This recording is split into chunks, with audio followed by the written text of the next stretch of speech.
Il est évident que tout ce qui nous arrive est le résultat de l'état de notre cœur. En effet, soit nous pouvons apaiser les situations si nous sommes patients, ou soit nous pouvons au contraire empirer les situations, comme le proverbe qui dit de mettre de l'huile sur le feu. Donc vraiment, l'état de notre cœur détermine les conséquences et les résultats des situations dans lesquelles nous passons. Si ces situations vont empirer ou au contraire si elles vont s'apaiser. Donc, il faut vraiment veiller sur l'état de notre cœur. Et en effet, la Bible aussi dit que tout ce qui se passe dans notre vie est le résultat de l'état de notre cœur. Comme l'image, par exemple, des fruits que porte un arbre et qui viennent des nutriments que les racines ont puisés dans la terre parce qu'elle a été bien arrosée.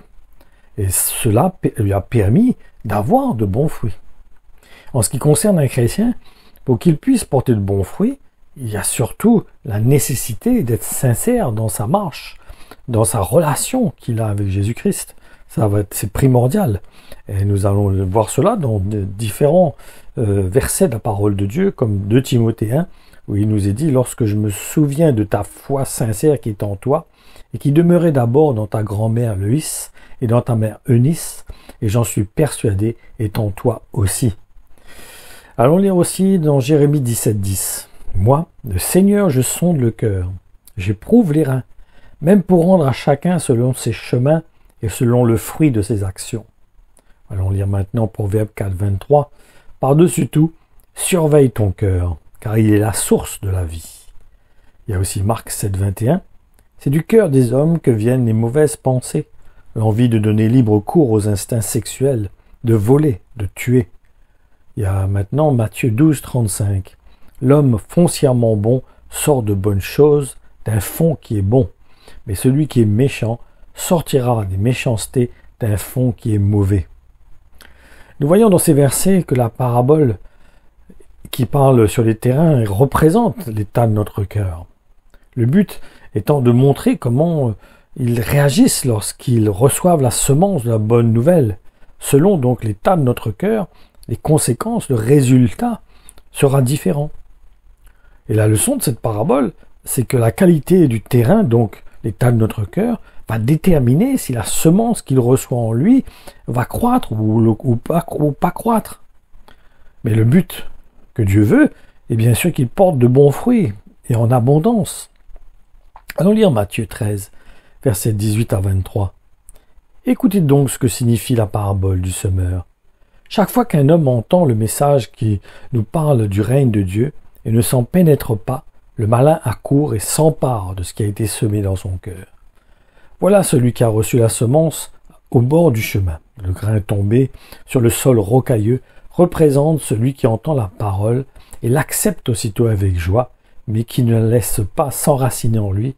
C'est un homme inconstant et versatile. Dès que surviennent les difficultés, qu'il faut souffrir ou être persécuté à cause de la parole, il abandonne tout. D'autres encore ont reçu la semence au milieu des ronces et des chardons. Ce sont ceux qui écoutent bien la parole, mais en qui elle reste stérile, parce qu'elle est étouffée par les préoccupations matérielles et par l'attrait trompeur des richesses. D'autres enfin ont reçu la semence dans la bonne terre. Ce sont ceux qui écoutent la parole et s'en pénètrent.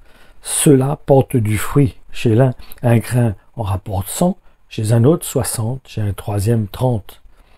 Donc, nous voyons la nécessité et l'importance d'avoir un cœur qui se dispose à entendre, à recevoir, à laisser cette parole pénétrer en nous, parce que c'est cette parole qui est vivante, c'est la parole qui donne la vie, qui produit la vie dans notre cœur.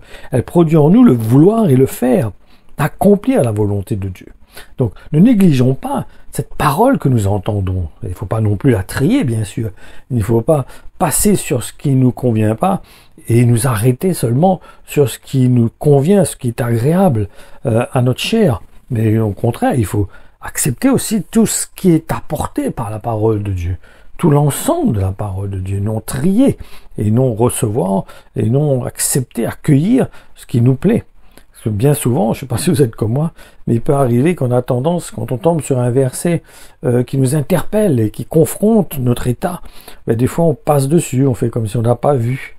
On ne s'applique pas à lire certains versets qui peuvent nous secouer, nous emmener, nous interpeller, nous emmener vraiment à prendre conscience de certains points que Dieu veut agir dans notre vie. Par manque de foi, mais on a tendance à passer dessus et avoir des choses plus adaptées à notre état, à notre condition. Et c'est surtout la foi qui va nous permettre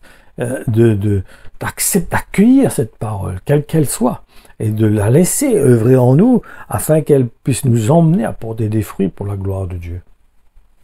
Ma conclusion, Dieu a fait mourir Ananias, et cela venait de ce qu'il a voulu paraître, ce qu'il n'était pas. Et cela nous montre que nous devons avoir une foi sincère si nous voulons être agréables à Dieu, en étant donc vrais. Soyons sincères, n'hésitons pas à reconnaître notre état, notre condition. La parole dit dans l'Apocalypse que Dieu va vomir de sa bouche ceux qui sont tièdes. Elle dit encore si vous étiez froid ou si vous étiez bouillant, mais parce que vous êtes tiède, ça veut dire une nonchalance, un état passif, un état où nous-mêmes on est juge de nous-mêmes, on se permet de juger nous-mêmes notre état, notre condition. Bien souvent les gens entendent dire oui mais c'est Dieu qui juge. Mais si encore tu laissais Dieu te juger, je crois que tu avancerais et je crois que tu aurais de la repentance dans ton cœur et tu serais moins nonchalant de ce que tu es. Mais parce que justement tu te justifies toi-même et tu mets des excuses pour que tu restes dans ton état, cela fait de toi quelqu'un de passif, quelqu'un de tiède. Et Dieu va vomir les gens qui sont tièdes. Donc, il vaut mieux encore être froid, c'est-à-dire quelqu'un qui est lent, qui n'arrive pas à obéir, ou qui tombe tous les jours, qui tombe 77 fois par jour. Mais ce qui est important, c'est d'être vrai, c'est d'être sincère, et d'avoir une relation de franchise avec le Seigneur. Et ne pas se cacher derrière des excuses, ou derrière des paroles, derrière des versets, pour quelque part se mentir à soi-même, se voiler la face, et essayer de trouver des excuses pour ne pas confronter l'œuvre de Dieu dans notre cœur. Donc, accueillons l'œuvre de Dieu, accueillons la parole de Dieu. Ne résistons pas, mais ouvrons notre cœur au Seigneur. Reconnaissons notre état, reconnaissons notre condition. Laissons cette parole venir dans notre cœur et nous bouleverser, nous toucher, nous convaincre et nous emmener à avoir la foi, placer notre foi dans le Seigneur, afin de devenir ce qu'il veut de nous, des disciples obéissants. Même si nous n'avons pas la capacité ne vient pas de nous. Donc, nous avons juste avoir foi dans le Seigneur, placer notre foi dans le Seigneur et lui faire confiance qu'il produira en nous ce vouloir et la capacité aussi d'obéir au Seigneur, d'obéir à son plan, d'obéir à ce qu'il attend de nous. Donc, soumettons-nous à l'Évangile. Accueillons-la de tout notre cœur, sans la trier, en accueillant tout ce qui est dans la parole de Dieu, dans son entité entière, et non en partie.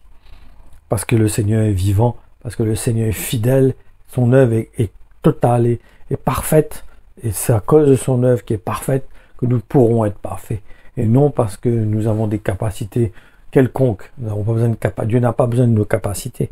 Dieu a besoin de notre cœur. Il a besoin de trouver un cœur sincère, un cœur vrai, un cœur qui se dispose, un cœur qui lui fait confiance, un cœur qui l'accueille, qui marche main dans la main avec lui, qui lui fait totalement confiance. Voilà mes frères et sœurs, que le Seigneur vous bénisse et vous encourage encore au travers de sa parole, au travers par son esprit, qu'il vous fortifie, qu'il vous bénisse. Soyez fortifiés par la grâce de Dieu. Amen.